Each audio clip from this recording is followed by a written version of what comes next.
السلام علیکم ورحمۃ اللہ وبرکاتہ۔ خواتین و حضرات، عام طور پر یہ کہا جاتا ہے کہ عورت کی پیدائش پسلی سے ہوئی ہے، اور جس طرح پسلی ٹیڑھی ہوتی ہے اسی طرح عورت کے مزاج کے اندر بھی ٹیڑھا پن، نقص اور کمی پائی جاتی ہے۔ عورتوں کی بات چیت میں، ان کے رہن سہن میں اور ان کے باہمی معاملات میں، ان کی نشست و برخاست وغیرہ چیزوں میں کجروی، ٹیڑھا پن، نقص، کمی اور کوتاہی پائی جاتی ہے، اس لیے کہ ان کی پیدائش پسلی سے ہوئی ہے اور پسلی کے اندر ٹیڑھا پن پایا جاتا ہے۔ یہ تصور عام ہے، مسلمانوں کے اندر بھی یہ تصور عام ہے۔ اب اس کی کیا حقیقت ہے، اس کو سمجھنے کی ضرورت ہے۔ دیکھیے، یہ بات جو ہے ہمیں بائبل کے اندر ملتی ہے۔ بائبل کا جو نسخہ ہے، جو عہد نامہ قدیم ہے، اس کے اندر لکھا ہے کہ اللہ تعالیٰ نے آدم علیہ السلام کے جسم سے ایک پسلی نکالی اور اس سے ان کی بیوی حوا کو پیدا کیا، اور خداوند نے آدم پر گہری نیند بھیجی اور وہ سو گیا، اور اس نے اس کی پسلیوں میں سے ایک کو نکالا اور اس کی جگہ گوشت بھر دیا، اور خدا اس پسلی سے جو اس نے آدم سے نکالی تھی ایک عورت بنا کر اسے آدم کے پاس لایا۔ یہ بائبل عہد نامہ قدیم میں لکھا ہوا ہے، اور اس کا حوالہ ہے کتاب پیدائش باب نمبر 2 اور آیت نمبر 21 اور 22۔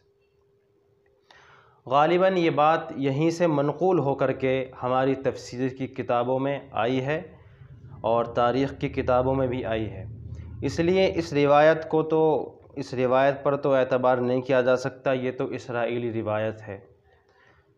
اگر تاریخ کی کتابوں میں اور تفسیر کی کتابوں میں یہ روایت بائبل سے نقل ہو کر کے آئی ہے تو اس کا اعتبار نہیں کیا جا سکتا، کیونکہ یہ اسرائیلی روایت ہے۔ جہاں تک بات ہے قرآن اور حدیث کی، تو قرآن کے اندر تو کہیں بھی اس بات کا تذکرہ نہیں ہے کہ عورت کی پیدائش پسلی سے ہوئی ہے، کہیں یہ بات نہیں آئی ہے۔ البتہ حدیث پاک کے اندر یہ مضمون ملتا ہے۔ ایک حدیث میں آیا ہے جس کے الفاظ میں آپ کو پڑھ کر کے سناتا ہوں۔ آپ علیہ السلام نے ارشاد فرمایا: استوصوا بالنساء فإن المرأة خلقت من ضلع وإن أعوج شيء في الضلع أعلاه فإن ذهبت تقيمه كسرته وإن تركته لم يزل أعوجا فاستوصوا بالنساء۔ یہ روایت احادیث کی مختلف کتابوں کے اندر موجود ہے۔ مثال کے طور پر میں چند کتابوں کا حوالہ آپ کے سامنے پیش کرتا ہوں۔ بخاری شریف حدیث نمبر 3333 اور مسلم شریف حدیث نمبر 1468، جامع ترمذی حدیث نمبر 1188، سنن دارمی حدیث نمبر 2268 اور مسند احمد حدیث نمبر 9524 اور 9795 اور 1448 اور 1856۔ یہ روایت ان کتابوں کے اندر موجود ہے۔ اس کا ترجمہ یہ ہے کہ عورتوں کے بارے میں عورتوں کے ساتھ حسن سلوک کرو، کیونکہ عورت پسلی سے پیدا کی گئی ہے، اور پسلی میں جو سب سے ٹیڑھی چیز ہے، جو سب سے ٹیڑھا حصہ ہے، وہ اوپر کا حصہ ہے۔ لہٰذا اگر تم اس کو سیدھا کرنے کی کوشش کرو گے تو تم اس کو توڑ دو گے، اور اگر اس کو ویسے ہی چھوڑ دو گے تو وہ ٹیڑھا ہی رہے گا۔ لہٰذا عورتوں کے ساتھ اچھا معاملہ کرو۔ یہ اس روایت کا ترجمہ ہے۔ تو اس حدیث پاک کے اندر ایک لفظ آیا ہے ان المرأة خلقت من ضلع، کہ عورت کی پیدائش، عورت پسلی سے پیدا کی گئی ہے۔ اب اس کی شرح کرتے ہوئے بعض علماء نے تو یہ صاف الفاظ میں یہ کہہ دیا کہ عورت کی پیدائش آدم علیہ السلام کی پسلی سے ہوئی ہے، اور اس سے بعض لوگوں نے یہ سمجھا کہ جس طرح پسلی ٹیڑھی ہوتی ہے اسی طرح عورت کے اندر بھی کج اور ٹیڑھا پن پایا جاتا ہے جو اس کی فطرت میں شامل ہے۔ بعض لوگوں نے یہ سمجھا، لیکن اس مفہوم کو درست قرار نہیں دیا جا سکتا۔ بعض علماء یہ کہتے ہیں کہ اس حدیث کے اندر عورت کو پسلی سے تشبیہ دی گئی ہے۔ یہاں عورت کی خلقت کو بیان کرنا مقصود نہیں ہے کہ عورت کس چیز سے پیدا ہوئی ہے، اس کو بیان کرنا مقصود نہیں ہے، بلکہ یہاں پر عورت کو پسلی سے تشبیہ دی گئی ہے، اور اس کی تائید ایک دوسری روایت سے ہوتی ہے۔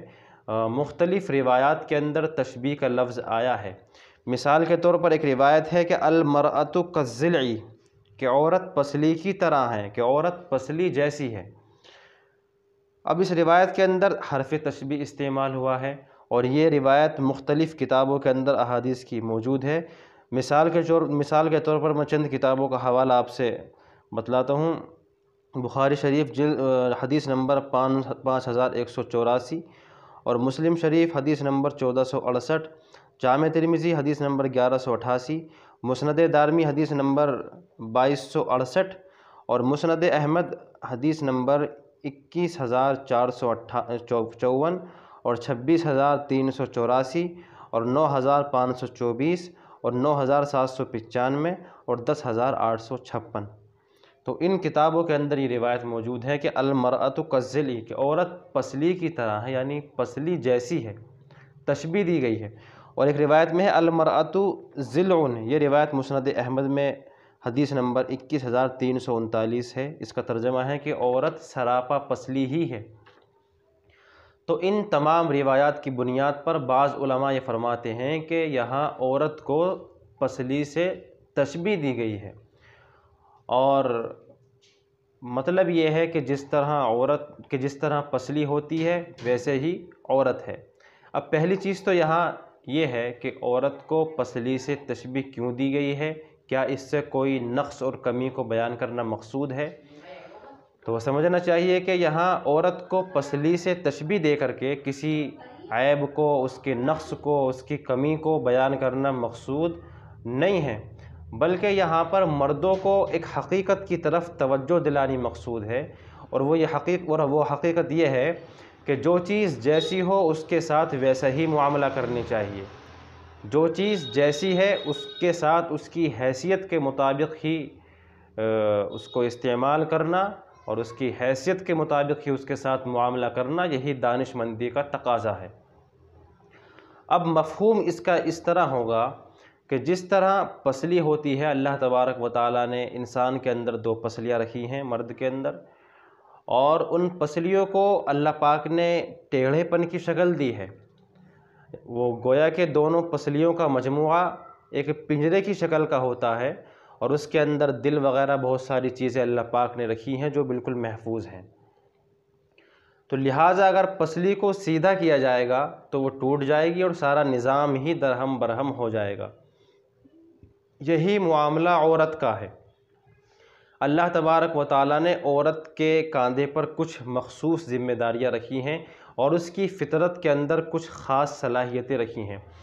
مثال کے طور پر بچوں کی پیدائش ہے، ان کی پرورش ہے، گھر کے نظام کو سنبھالنا ہے، خاندان کی تشکیل ہے، اور گھریلو کام ہیں، اور بہت سارے کام ہیں جو صرف عورت کے لیے ہی ہیں، اور وہ عورت کی فطرت کے مطابق ہیں۔ تو اللہ پاک نے ان کاموں کی صلاحیت عورت کے اندر رکھی ہے، اور وہ عورت کی فطری صلاحیتوں کے مطابق وہ کام ہیں۔ لہٰذا ان عورت کے ساتھ اس کی ان فطری صلاحیتوں کے مطابق اگر معاملہ کیا جائے گا تب تو ٹھیک ہے، لیکن اگر عورت کے ساتھ اس کی فطری صلاحیتوں سے ہٹ کر کے معاملہ کیا جائے گا تو اب نظام درہم برہم ہو جائے گا، اور طلاق تک نوبت پہنچ جائے گی، ازدواجی زندگی بالکل ختم ہو جائے گی۔ تو عورت کو اس کی فطری صلاحیتوں کے مطابق اس کے ساتھ معاملہ کرنا یہی دانش مندی ہے، اور اس کی فطری صلاحیتوں سے ہٹ کر کے اگر اس کے ساتھ معاملہ کیا جائے گا تو پھر یہ فساد کا اور اختلافات کا سبب بنے گا، اور ازدواجی زندگی کا نظام درہم برہم ہوگا، اور جو مقصد ہے وہ ختم ہو جائے گا، اور طلاق تک نوبت پہنچ جائے گی، جدائیگی ہو جائے گی۔ اسی لیے ایک حدیث پاک کے اندر صاف الفاظ میں کہا گیا ہے کثرتھا الطلاق، کہ عورت کا ٹوٹنا اس کی طلاق ہی ہے۔ تو یہ جو مفہوم ہے یہ مفہوم زیادہ درست معلوم ہوتا ہے۔ اور جہاں تک بات ہے کج روی کی، کج فہمی کی، نقص کی، کمی کی، ٹیڑھے پن کی، تو اس کا تعلق تو انسانی فطرت سے ہے، چاہے وہ مرد ہو چاہے وہ عورت ہو۔ اس کو صرف عورت کے ساتھ ہی خاص نہیں کیا جا سکتا، کیونکہ بہت سارے مرد ایسے ہیں جن کے اندر ان کے اخلاق میں، ان کے مزاج میں نقص، کمی، کوتاہی اور ٹیڑھا پن پایا جاتا ہے، اور بہت ساری خواتین ایسی بھی ہیں کہ ان کے مزاج میں، ان کے اخلاق میں، ان کی گفت و شنید میں، ان کے نشست و برخاست میں ذرا سا بھی کجروی، ذرا سا بھی نقص، کمی، کوتاہی نہیں پائی جاتی۔ تو اس کا تعلق جو ہے وہ تو انسانی فطرت سے ہے، چاہے وہ مرد ہو یا عورت ہو۔ یہ نہیں کہا جا سکتا کہ اس کا تعلق صرف عورت سے ہی ہے۔ لہذا یہ جو بات اب سامنے آئی کہ کجروی، کج فہمی، ٹیڑھا پن مزاج کے اندر، اخلاق میں، معاملات میں، اس کو عورت کے ساتھ خاص کرنا اور یہ کہنا کہ یہ چیز عورت کے ساتھ خاص ہے، اس کی فطری صلاحیت کے مطابق ہے، کیونکہ اس کی پیدائش پسلی سے ہوئی ہے اور پسلی کے اندر ٹیڑھا پن پایا جاتا ہے، یہ استدلال درست معلوم نہیں ہوتا اور یہ مفہوم درست معلوم نہیں ہوتا۔